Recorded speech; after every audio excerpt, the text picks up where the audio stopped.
warahmatullahi wabarakatuh. Allahumma sholli ala Muhammad wa ala alihi wa sahbihi ajma'in, amma ba'du. Perkenalkan, nama saya Anissa Rusmin, mahasiswi semester 4 jurusan Pendidikan Agama Islam Universitas Muhammadiyah Profesor Dr. Hamka. Di kesempatan kali ini, saya akan menyampaikan analisis saya terhadap buku ajar siswa Pendidikan Agama Islam dan Budi Pekerti kelas 10.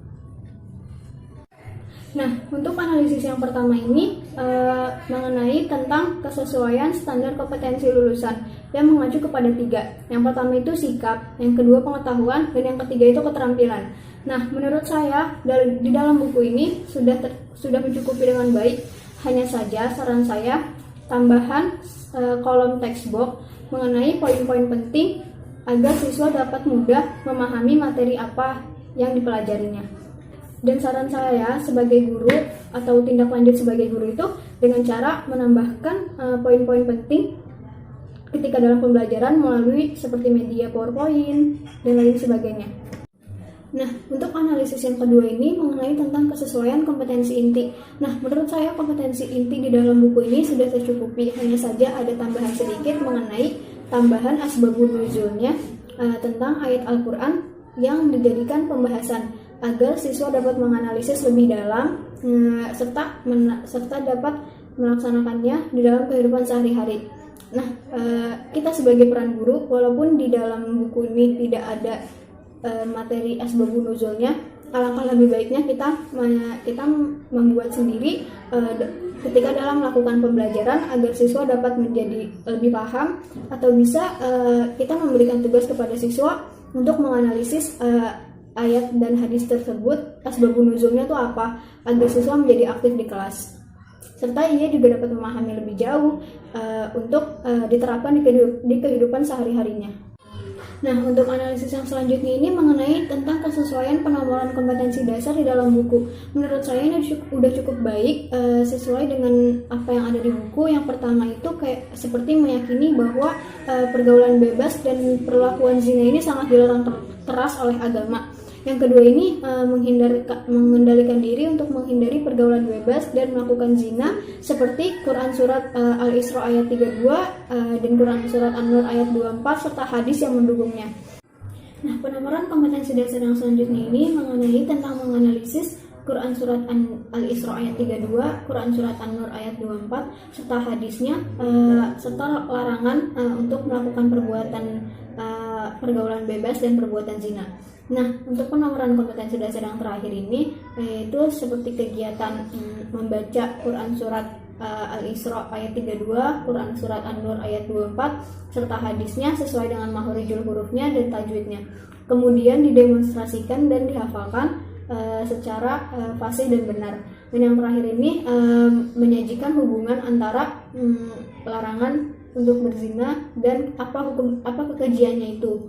Nah, untuk analisis yang selanjutnya ini mengenai tentang kesesuaian dengan topik di dalam buku ajar tersebut, seperti kecukupan materi, kedalaman materi, keluasan materi, dan keakuratan materi ini sudah tersusun secara sistematis dengan baik di dalam buku ajar siswa. Dimulai dari pengertian apa itu zina, dilanjut dengan dalil larangan untuk berzina, kemudian hal apa yang kita dapatkan ketika kita berzina, kemudian seperti apa cara kita untuk menghindari perbuatan zina. Nah, analisis yang selanjutnya ini mengenai tentang orientasi untuk menggali rasa keingintahuan siswa.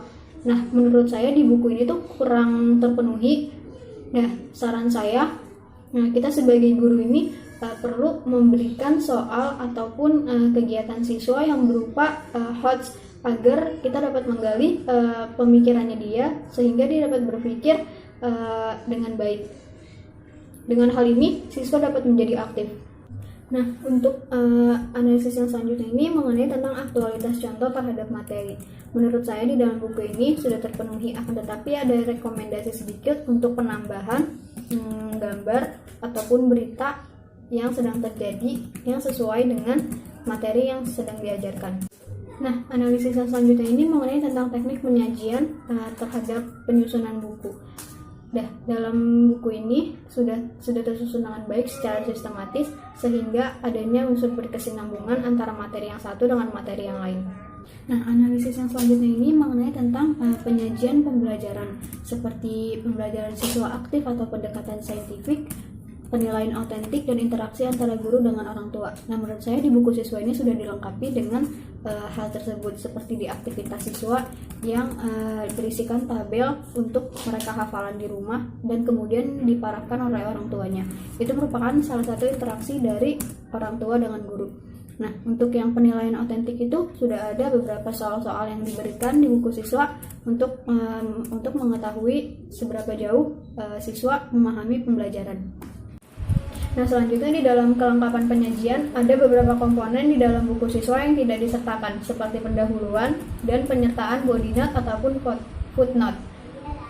Nah, saran saya alangkah lebih baiknya pendahuluan itu diadakan untuk menafsirkan buku tersebut, serta diadakannya juga footnote ataupun body note untuk menambah wawasan siswa dalam memahami pembelajaran. Untuk pengkaidahan bahasa yang digunakan di dalam buku ini sudah cukup baik, akan tetapi ada rekomendasi sedikit untuk menambahkan kalimat interaktif ataupun dialog-dialog untuk menarik minat baca peserta didik. Dan yang terakhir adalah buatlah desain lebih menarik lagi dengan mengkombinasikan warna dengan gambar yang akan digunakan di dalam buku ajar tersebut. Berdasarkan hasil analisis yang telah saya teliti, dapat dikatakan bahwa buku siswa ini telah mencapai nilai yang sempurna. Akan tetapi masih ada juga komponen-komponen yang harusnya diperbaiki dan perlu dikembangkan agar menjadi lebih baik lagi, sehingga siswa dapat mudah memahami buku dengan baik, sehingga dapat tercapainya juga tujuan pembelajaran yang diharapkan. Cukup sekian video dari saya, kurang lebihnya mohon dimaafkan. Wabillahi taufiq wal hidayah. Wassalamualaikum warahmatullahi wabarakatuh.